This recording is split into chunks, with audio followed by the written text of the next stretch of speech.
व्यक्ति के विकास में क्या रोल है, क्या भूमिका है, क्या वो व्यक्ति के विकास में महत्वपूर्ण भूमिका अदा कर रही हैं तो संस्थाएं एग्जिस्ट रहती हैं, और अगर नहीं कर रही हैं तो संस्थाएं खत्म हो जाती हैं। डिपेंड करता है उनके रोल पर, उनकी भूमिका पर, और उसी भूमिका का अध्ययन समाजशास्त्र के अंतर्गत किया जाता है। तो समाजशास्त्र ये बताने में बहुत इंपॉर्टेंट रोल प्ले करता है।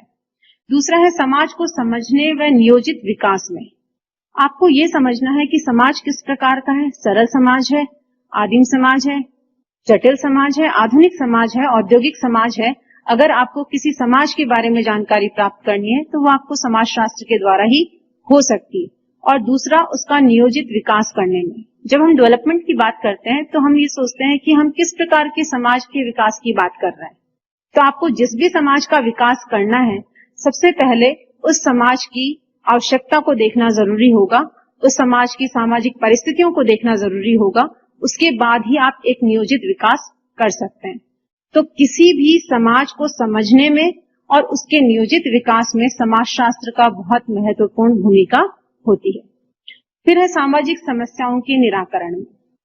सबसे इंपॉर्टेंट रोल है सोशियोलॉजी का कि समाज में जो भी समस्याएं पाई जाती हैं, उन समस्याओं का निवारण, निराकरण कैसे किया जा सकता है।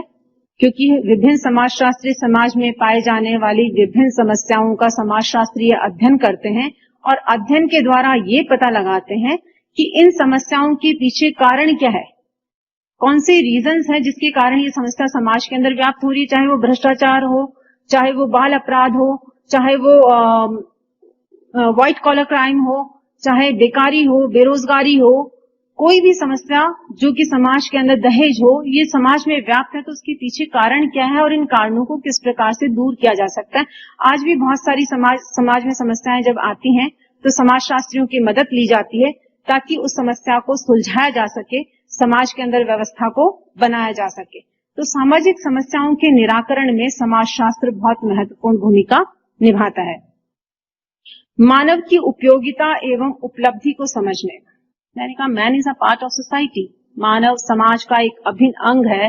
तो उसकी उपयोगिता क्या है, उसकी उपलब्धि क्या है, व्हाट्स द रोल, उसका यूटिलिटी क्या है उस मानव की, कि अगर किस तरह का हम जब बोलते हैं कि ये समाज बहुत विकास कर रहा है, अभी हम कह रहे हैं कि भारत जो है वो युवाओं का देश है, युवा जो पॉपुलेशन है वो यूथ पॉपुलेशन हमारे भारत देश में ज्यादा है, तो हम ये मान के चलते हैं कि यूथ पॉपुलेशन ज्यादा है, दैट मीन्स वहां पर वर्किंग पॉपुलेशन ज्यादा है, और वर्किंग पॉपुलेशन ज्यादा है तो वहां समाज का विकास ज्यादा होना चाहिए।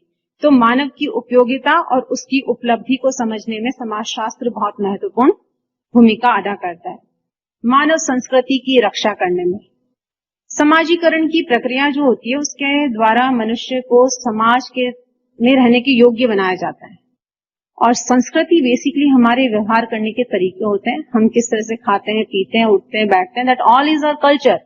तो उस कल्चर को हम समाजीकरण की प्रक्रिया के द्वारा एक पीढ़ी से दूसरी पीढ़ी को हस्तांतरित करते हैं, और ये संस्कृति जो होती है संरक्षित होती है, समाजीकरण की प्रक्रिया के द्वारा संरक्षित होती है।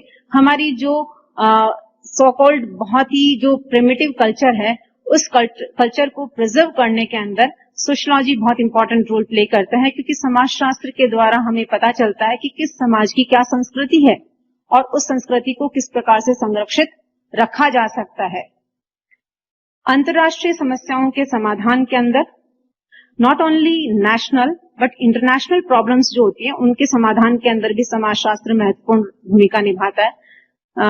जैसे कि हम कहते हैं कि रेट ऑफ हैप्पीनेस धीरे धीरे कम होता जा रहा है, हैप्पीनेस इंडेक्स जो है वो इंडिया के अंदर काफी कम है और फॉरेन कंट्रीज के अंदर भी काफी कम देखने को मिल रहा है। तो उस हैप्पीनेस इंडेक्स को बढ़ाने के लिए आजकल योगा एंड मेडिटेशन बहुत ज्यादा काम में लिया जा रहा है, और योगा बेसिकली हमारे भारत की प्राचीन परंपरा रही है और उसको अंतर्राष्ट्रीय समाजों के अंदर या अंतर्राष्ट्रीय स्तर पर भी सबसे ज्यादा मान्यता मिली है, लोग उसको फॉलो कर रहे हैं ताकि उनके हैप्पीनेस इंडेक्स को बढ़ा सकें।